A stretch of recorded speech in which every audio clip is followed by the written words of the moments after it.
الاستاذ بيسالني يعني ايه منفر. منفر ده يا استاذ اللي هو العامل العادي اللي لسه جاي فرنسا، ما عندوش مهنه ولا عنده صنعه ولا عنده اي حاجه، بيمرمطوه. احنا كلنا اتمرمطنا.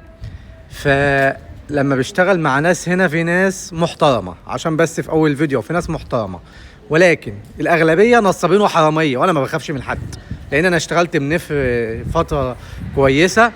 فالمنفر ده عشان يطلع من قوقعه المنفر والاهانه، طبعا انا ضد ان اي واحد يقبل ان هو يهين كرامته عشان خاطر القرش. ملعون القرش اللي يجي من وراء اهانه، والرزق ده بتاع ربنا سبحانه وتعالى.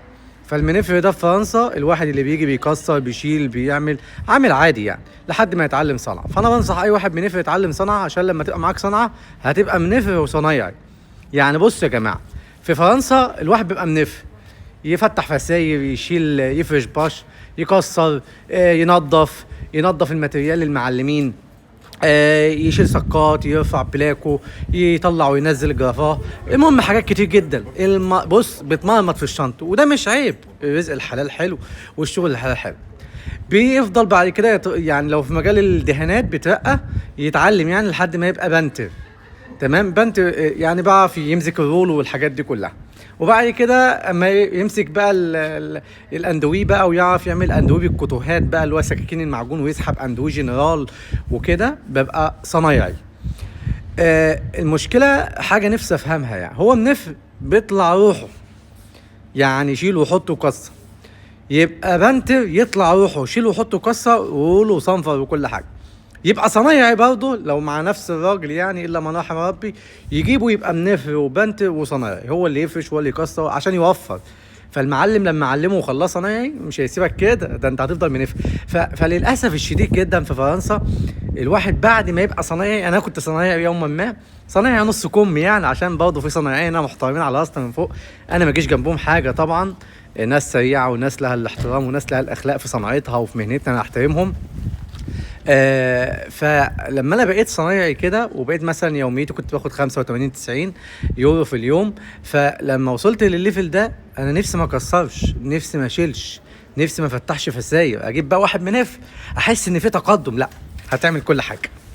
انت وانت منف بقيت صنايعي هتعمل كل حاجه. انت اللي هتفتح الفساير، وانت اللي هتشيل الباش، وانت اللي هتنزل الجرافاه، وانت اللي هتنظف الشنطه بعد ما تخلص. طبعا يا جماعه في فرنسا الصنعه الوحيده المتعبه قوي، هي مش سهله، هو كله بيقول عليها سهله، النقاشه يعني او البنتيره. هي مش سهله، ده اللي بيشيل القرف بتاع المبنى كله، بتاع البنتير. الكهرباء يجي يكسر ويخلص ويلم شويه الكسر ويمشي، السباك يظبط يلم حمام وسباكته ويمشي، النجار يمشي، بتاع الباركيه يمشي، يجي بقى بتاع البنتيرة الدهانات يفرش الباش ويشيل الباش، ولو حاجه اتطشت كده ولا حاجه يلبس اسود. كله بيجي ويمشي.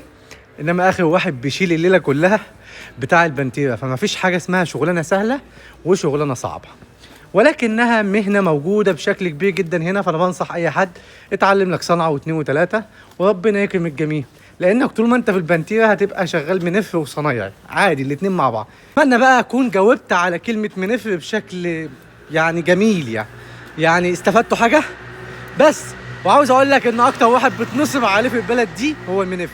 ليه؟ بيبقى جاي جديد مش فاهم حاجه ونفسه يشتغل يوميا، يمسك له 70 يورو ولا حاجه. طبعا هيجي الناس اللي هنا يقول لك اليوميه 50. اولا 50 ده لما تجيبوا عبد من كفار قريش ان شاء الله تدوا له 50. طب اليوميه بكام يا ابو صلاح؟ هنتكلم عليها في الفيديو الجاي، ويسالوني في التعليقات اليوميات كام، وانا اقول لكم ان شاء الله بما يرضي الله. طبعا اليوميات لما انا اتكلم فيها في ناس كتير جدا هتزعل، وبالذات الجعانين النصابين اللي بيبخسوا الناس اشيائهم وبدوا يوميات تعبانه هيزعلوا من كلامي. طب عادي جدا مفيش مشكله، في داهيه عادي جدا مفيش مشكله، انا حر عادي جدا مفيش مشكله.